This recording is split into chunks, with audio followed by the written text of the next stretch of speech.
Hello മക്കളെ, 11th നിങ്ങളുടെ Christmas exam എന്തിട്ട് ഇങ്ങോട്ട് എത്തിയിട്ടുണ്ട്. ഇനിയിപ്പോൾ ഒന്നും നോക്കാനില്ല, ഇനിയിപ്പോൾ കുറച്ച് ദിവസമേ ഉള്ളൂ. ഒരുപാട് കാര്യങ്ങൾ ചാപ്റ്റർ എല്ലാം കൂടി നോക്കാനൊന്നും സമയമില്ല സാറേ. ഞങ്ങൾ കുറച്ച് ഇമ്പോർട്ടൻറ്റ് ക്വസ്റ്റ്യൻസ് പറഞ്ഞിട്ട് ഏതൊക്കെ ചാപ്റ്ററാണ് ഇമ്പോർട്ടൻറ്റ്, ഏതൊക്കെ ചാപ്റ്ററാണ് കൂടുതൽ ഫോക്കസ് കൊടുക്കേണ്ടത് എന്നൊക്കെ പല ചോദ്യങ്ങൾ നമ്മുടെ കമൻറ്റ് ബോക്സിൽ വരികയാണ്. അവിടെ നിന്ന് ഞാൻ എന്ത് ചെയ്തിട്ടുണ്ട്, ഓരോ ചാപ്റ്ററിൽ നിന്നും നമുക്ക് പ്രതീക്ഷിക്കാവുന്ന ഇമ്പോർട്ടൻറ്റ് ക്വസ്റ്റ്യൻസ് ഏതൊക്കെയാണ്, ഈ ക്വസ്റ്റ്യൻസ് എന്തായാലും ഈ പറഞ്ഞതുപോലെ തന്നെ വരും എന്നുള്ള പ്രതീക്ഷയിൽ നമ്മൾ എന്ത് ചെയ്തിട്ടുണ്ട്, ഒരു സെറ്റ് ഓഫ് ക്വസ്റ്റ്യൻസ് ക്രിയേറ്റ് ചെയ്തിട്ടുണ്ട്. ഓരോ ചാപ്റ്ററിൽ നമ്മൾ സെപ്പറേറ്റ് ആയിട്ട് തന്നെ വെച്ചിട്ടുണ്ട്. ആ ഓരോ ചോദ്യത്തിലേക്ക് നമുക്ക് എന്ത് ചെയ്യാൻ പോവാം. ആദ്യമായിട്ട് നമുക്ക് വരുന്ന ചാപ്റ്റർ ഏതാണ്?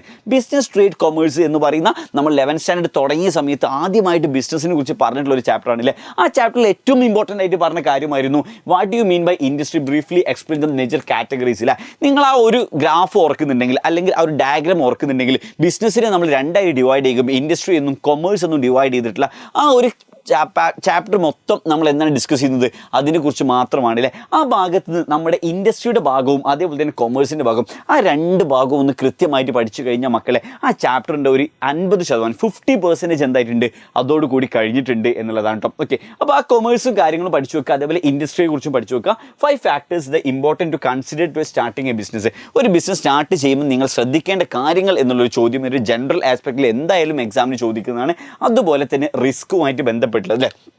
ബിസിനസ് ചെയ്യുക എന്ന് പറയുന്ന സമയത്ത് ഏറ്റവും ഫസ്റ്റിൽ നമുക്ക് വരുന്ന മനസ്സിലേക്ക് വരുന്ന റിസ്ക് എന്നുള്ളത്. ഇത്രയും ചോദ്യങ്ങൾ നമ്മൾ എന്ത് ചെയ്യുന്നുണ്ട്, ഈ ഒരു ചോദ്യങ്ങളിൽ നിന്ന് നമ്മൾ ഇമ്പോർട്ടൻ്റ് ആയിട്ട് ചാപ്റ്റർ 1 നിന്ന് കാണുന്നുണ്ട്. അതുപോലെ ചാപ്റ്റർ 2 പോകുന്ന സമയത്ത് നമുക്ക് ഓർമ്മയുണ്ട്, നമ്മൾ 5 ഫോംസ് ഓഫ് ബിസിനസ് ഓർഗനൈസേഷനെ കുറിച്ചാണ് പഠിച്ചത് അല്ലേ. 5 എണ്ണം പഠിച്ചിട്ടുണ്ട്, നമ്മൾ 5 എണ്ണവും ഇമ്പോർട്ടൻ്റ് ആയിരുന്നു. ഇനി അതിൽ നിന്ന് ഈ പറഞ്ഞതുപോലെ തന്നെ ഈ അവസാന നിമിഷമാണ് സാർ ഇമ്പോർട്ടൻ്റ് പറഞ്ഞു തരിക എന്ന് പറയുന്നവർക്ക് ആദ്യം തന്നെ ഞാൻ സജസ്റ്റ് ചെയ്യുന്നു ജോയിൻറ്റ് സ്റ്റോക്ക് കമ്പനിയുടെ ഫീച്ചേഴ്സും അതേപോലെ തന്നെ മെറിറ്റും ഡിമെറിറ്റും ആ ഭാഗം കൃത്യമായിട്ട് പഠിച്ചു വെച്ചേക്കുക. ഈ പറഞ്ഞ ജോയിൻറ്റ് സ്റ്റോക്ക് കമ്പനിയുടെ ഭാഗം നിങ്ങൾ ആദ്യമായിട്ട് പഠിക്കുക. രണ്ടാമതായിട്ട് നിങ്ങൾ ഫോക്കസ് ചെയ്യേണ്ടത് പാർട്ട്ണർഷിപ്പിൻ്റെ ഭാഗം എന്നുള്ള ക്വസ്റ്റ്യൻ ആണ്. What is partnership business, explain ഇനി 4 അഡ്വാൻറ്റേജസ് ആൻഡ് 3 ലിമിറ്റേഷൻസ് എന്ന് പറയുന്നുണ്ട്. ഈ അഡ്വാൻറ്റേജസും ലിമിറ്റേഷൻസും പഠിക്കുന്നതോട് കൂടി അതിൽ നിന്ന് നിങ്ങൾക്ക് എന്ത് കിട്ടുന്നുണ്ട്, ഫീച്ചേഴ്സ് കിട്ടുന്നുണ്ട്. ഇനി അതേപോലെ തന്നെ മുകളിൽ നമ്മൾ ഫീച്ചേഴ്സ് പഠിക്കുമ്പോൾ ജോയിൻറ്റ് സ്റ്റോക്ക് കമ്പനിയുടെ മെറിറ്റും ഡിമെറിറ്റും നമുക്ക് അതിൽ നിന്ന് കിട്ടുന്നുണ്ട്. ആൻഡ് ലാസ്റ്റ് നമ്മൾ എന്ത് ചെയ്യണം, any 4 merits and demerits of sole proprietorship. അപ്പോൾ ഞാൻ പറഞ്ഞത് 5 ഫോംസിൽ നിങ്ങൾ ഇമ്പോർട്ടൻ്റ് ആയിട്ട് പഠിച്ചിരിക്കേണ്ടത് ഈ 3 ഫോംസ് കൃത്യമാക്കണം. ഏതൊക്കെയാണ്? ഫസ്റ്റ് വരുന്നത് നമ്മുടെ ജോയിൻറ്റ് സ്റ്റോക്ക് കമ്പനിയാണ്, രണ്ടാമത് പാർട്ട്ണർഷിപ്പാണ്, മൂന്നാമത് സോൾ പ്രൊപ്രൈറ്ററാണ്, ശേഷം കോപ്പറേറ്റീവ് സൊസൈറ്റിയും അതേപോലെ തന്നെ ജോയിൻറ്റ് ഹിന്ദു ഫാമിലിനെ കുറിച്ച് ചോദിക്കുക. അപ്പോൾ മോസ്റ്റ് ഇമ്പോർട്ടൻ്റ്ലി കൂടുതൽ മാർക്കിന് ചോദിക്കാൻ സാധ്യതയുള്ളത് ഈ 3 ഫോം ഓഫ് ബിസിനസ്സിൽ നിന്നാണ്. ഓക്കെ, അടുത്ത ചാപ്റ്ററിലേക്ക് പോകുമ്പോൾ നമുക്ക് ഓർമ്മയുണ്ട് വളരെ ചെറിയൊരു ചാപ്റ്റർ ആയിരുന്നു അല്ലേ. 3 ടൈപ്പ് ഓഫ് ഓർഗനൈസേഷനെ കുറിച്ച് പറഞ്ഞു. പബ്ലിക് ഓർഗനൈസേഷനെ കുറിച്ച് ഏതൊക്കെയായിരുന്നു, സ്റ്റാറ്റ്യൂട്ടറി കോർപ്പറേഷനെ കുറിച്ച് പഠിച്ചു നോക്കുക, അതേപോലെ തന്നെ ഡിപ്പാർട്ട്മെൻറ്റ് അണ്ടർടേക്കിംഗ് ആൻഡ് അവസാനത്തെ ഗവൺമെൻറ് കമ്പനി. അതിൽ നിന്ന് വ്യത്യസ്തമായിട്ട് പിന്നെ നമ്മൾ പഠിച്ചിട്ടുള്ളത് എന്തായിരുന്നു, ഈ പറഞ്ഞ MNC ആയിരുന്നു. ആൻഡ് MNC ഒരു ഇമ്പോർട്ടൻറ്റ് ടോപ്പിക്കാണ്. മൾട്ടിനാഷണൽ കമ്പനിയുമായി ബന്ധപ്പെട്ട് അതിന് ഫീച്ചേഴ്സ് എന്നൊരു ചോദ്യം നമ്മൾ എന്തായാലും പ്രതീക്ഷിക്കുന്നുണ്ട്. ആ ഫീച്ചേഴ്സ് പഠിച്ചു വെച്ചേക്കുക. പിന്നെ ഈ ഡിപ്പാർട്ട്മെൻറ്റിലേക്ക് ഗവൺമെൻറ് കമ്പനി, സ്റ്റാറ്റ്യൂട്ടറി കോർപ്പറേഷൻ, അത്രയേ ഉള്ളൂ ആ ചാപ്റ്റർ. അതിൽ നിന്ന് എന്താണ് ഇമ്പോർട്ടൻ്റ് എന്നുള്ളതിലൊക്കെ ഒന്നും നമുക്ക് പോകാനില്ല. ഈസി ആയിട്ട് ആ 3 കാര്യങ്ങൾ പഠിച്ചു. ഇതിൻ്റെ കാര്യങ്ങൾ MNC എന്തായാലും വിട്ടുപോകേണ്ട, കൃത്യമായിട്ട് പഠിച്ചു വെച്ചേക്കുക എന്നുള്ളതാണ്. ഇനി വരുന്ന ചാപ്റ്റർ കുറച്ച് വലിയ ചാപ്റ്ററാണ് അല്ലേ. ബിസിനസ് സർവീസസ് എന്ന് പറയുന്ന ചാപ്റ്ററാണ്. വാട്ട് ഈസ് ഇൻഷുറൻസ് എന്നുള്ളത്, ഇൻഷുറൻസ്, ട്രാൻസ്പോർട്ടേഷൻ, കമ്മ്യൂണിക്കേഷൻ, ബാങ്കിങ്, അതേപോലെ തന്നെ വെയർ ഹൗസ്, ഈ 5 സർവീസസിനെ കുറിച്ച് പറയുന്ന ചാപ്റ്ററാണ്. എഗെയിൻ ഞാൻ ഫോം ഓഫ് ബിസിനസ് പറഞ്ഞതുപോലെ തന്നെ അതിന് നമുക്കൊരു ഇമ്പോർട്ടൻറ്റ് കാറ്റഗറിയിലേക്കാക്കി മാറ്റാം. ആദ്യം തന്നെ ഞാൻ പറയുന്നു ഇൻഷുറൻസ് എന്താണെന്നും അതിൻ്റെ പ്രിൻസിപ്പിൾസ് എന്താണെന്നും കൃത്യമായിട്ട് പഠിച്ചിരിക്കണം. 110% ഉറപ്പാണ് ഈ ക്രിസ്മസ് എക്സാമിനും നിങ്ങൾ എഴുതാൻ പോകുന്ന മാർച്ചിൽ എക്സാമിലും ഇൻഷുറൻസിൻ്റെ ഭാഗത്തു നിന്ന് ചോദ്യം വരുന്നുണ്ടെങ്കിൽ അത് കൂടുതലും ഇതായിരിക്കും, പ്രിൻസിപ്പിൾസിൻ്റെ ഭാഗത്തു നിന്നായിരിക്കും എന്നുള്ളത്. അപ്പോൾ ഇൻഷുറൻസ് എന്താണെന്നും അതിൻ്റെ പ്രിൻസിപ്പിൾ ആദ്യം പഠിക്കുക, എന്നിട്ട് ഇൻഷുറൻസിന് ഡീറ്റെയിലാക്കുക. Then go with the various functions performed by the commercial banks in India എന്നുള്ളതാണ്. രണ്ടാമതായിട്ട് ബിസിനസ് സർവീസിൽ ബാങ്കിങ്ങിൻ്റെ ഭാഗത്ത് നിന്നാണ് ഒരു ചോദ്യം പ്രതീക്ഷിക്കുന്നത്. ബാങ്കിങ്ങിൻ്റെ ഭാഗത്ത് നിന്ന് നമ്മൾ കൂടുതൽ എക്സ്പെക്ട് ചെയ്യുന്നത് ബാങ്കിങ്ങിൻ്റെ ഫംഗ്ഷൻസ് തന്നെയാണ്, കൊമേഴ്ഷ്യൽ ബാങ്കിൻ്റെ ഫംഗ്ഷൻസ് തന്നെയാണ്. ശേഷം ഈ ബാങ്കിങ്ങിനെ കുറിച്ചൊക്കെ പറയുന്നുണ്ട്. പക്ഷേ ഈ ബാങ്കിങ്ങിൻ്റെ സെയിം പോയിന്റ് നമുക്ക് എവിടെയും പറയാം, അടുത്ത ചാപ്റ്ററിൽ എമർജിംഗ് മോഡലും പറയുന്നുണ്ട്. അപ്പോൾ നമുക്ക് എന്ത് ചെയ്യും, ഇവിടെ നമുക്ക് എന്ത് ചെയ്യാം, കൊമേഴ്ഷ്യൽ ബാങ്കിൻ്റെ ഫംഗ്ഷൻസ് കൃത്യമായിട്ട് പഠിച്ചു വെച്ചേക്കുക. 4 ടൈപ്സ് ഓഫ് വെയർ ഹൗസ്, പിന്നെ നമ്മൾ പഠിക്കുന്ന വെയർ ഹൗസിനെ കുറിച്ചാണ്. അതേപോലെ തന്നെ ഈ ബാങ്കിങ് സർവീസിനെ കുറിച്ച് പഠിക്കുക. അതേപോലെ തന്നെ ട്രാൻസ്പോർട്ടേഷനും കമ്മ്യൂണിക്കേഷനും ഉണ്ട്, അതും ഒട്ടും പഠിക്കേണ്ടെന്നല്ല, എന്നാലും ഇതിനൊക്കെ ഇമ്പോർട്ടൻസ് കൊടുക്കുക എന്നാണ് പറയുന്നത്. ഇൻഷുറൻസിൻ്റെ ഭാഗത്ത് നിന്ന് ക്വസ്റ്റ്യൻ ഉറപ്പാണ്, ബാങ്കിങ്, വെയർ ഹൗസ്, അതേപോലെ തന്നെ ഈ ബാങ്കിങ്ങിൻ്റെ ഭാഗത്തു നിന്നൊക്കെ നമ്മൾ എന്ത് ചെയ്യുന്നുണ്ട്, വി ആർ എക്സ്പെക്റ്റിംഗ് ക്വസ്റ്റ്യൻസ് എന്നുള്ളതാണ്. ഒരു വലിയ ചാപ്റ്ററാണ്. ഇമ്പോർട്ടൻസ് ഇങ്ങനെ കൊടുത്ത് പഠിക്കുക. ഈ സമയത്ത് നമ്മൾ എന്താണ് എഫിഷ്യൻ്റ് ആയിട്ടാണ് പഠിക്കാൻ ശ്രമിക്കേണ്ടത്. Coming to the emerging modes, 5 difference between traditional and e business. ഈ ചാപ്റ്ററിന് ആകെ അവർക്ക് ചോദിക്കാൻ പറ്റുന്ന ഒരു ഭാഗം എന്ന് പറയുന്നത് ഈ പറഞ്ഞതുപോലെ തന്നെ difference between traditional and 3 the transactional റിസ്കിൻ്റെ ഭാഗം, ആ ഭാഗം ഒന്ന് കൃത്യമായിട്ട് പഠിച്ചു വെച്ചേക്കണം. ആ ചാപ്റ്ററിലെ ഏറ്റവും അവസാനത്തേക്ക് വരുന്ന ഭാഗമാണ് ട്രാൻസാക്ഷണൽ റിസ്കിൻ്റെ ഭാഗം. നമ്മൾ ക്രിസ്മസ് എക്സാമിൽ നമുക്ക് ഈ പറഞ്ഞതുപോലെ തന്നെ അവർ ഇതൊക്കെ ചോദിക്കാനുള്ള ചാൻസ് ഉണ്ട് എന്നുള്ള 2 examples of B2B B2C C2C transactions എന്ന് പറഞ്ഞിട്ടോ ഈ പറഞ്ഞതുപോലെ സ്കോപ്പ് ഓഫ് ഇ ബിസിനസ് എന്ന് പറഞ്ഞിട്ട് നമ്മൾ പഠിച്ചിട്ടുള്ള B2B B2C C2C and intra B എന്ന് പറയുന്നതിനെ കുറിച്ചുള്ള കൃത്യമായിട്ടുള്ള ഒരു ധാരണയും കൂടി നിങ്ങൾ ഉണ്ടാക്കണം. ഓക്കെ, അപ്പോൾ എമർജിംഗ് മോഡ് എന്ന് പറഞ്ഞ ചെറിയ ചാപ്റ്ററാണ്, ഇൻട്രസ്റ്റിംഗ് ചാപ്റ്ററാണ്, ഈസി ചാപ്റ്ററാണ്. അവിടുന്ന് നമ്മൾ എക്സ്പെക്ട് ചെയ്യുന്ന ഈ ചോദ്യങ്ങൾ സെറ്റാക്കുക.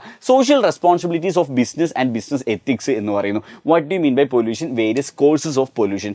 പൊല്യൂഷനെ കുറിച്ച് പറയുന്ന ഒരു ചാപ്റ്ററാണ് എയർ വാട്ടർ പൊല്യൂഷൻ. നമ്മളൊക്കെ ചെറുപ്പത്തിൽ പഠിച്ചിട്ടുള്ള ആ പൊല്യൂഷനെ കുറിച്ച് പറയുന്ന ആ ചാപ്റ്ററിൽ പൊല്യൂഷനെ കൃത്യമായിട്ട് പഠിച്ചു വെക്കുക. അതേപോലെ തന്നെ ഇൻട്രസ്റ്റ് ഗ്രൂപ്പ് എന്ന് പറഞ്ഞിട്ട് ഒരു ഇത് പറയുന്നുണ്ട്, owner, workers, consumers, government, community. Very important ആണ്.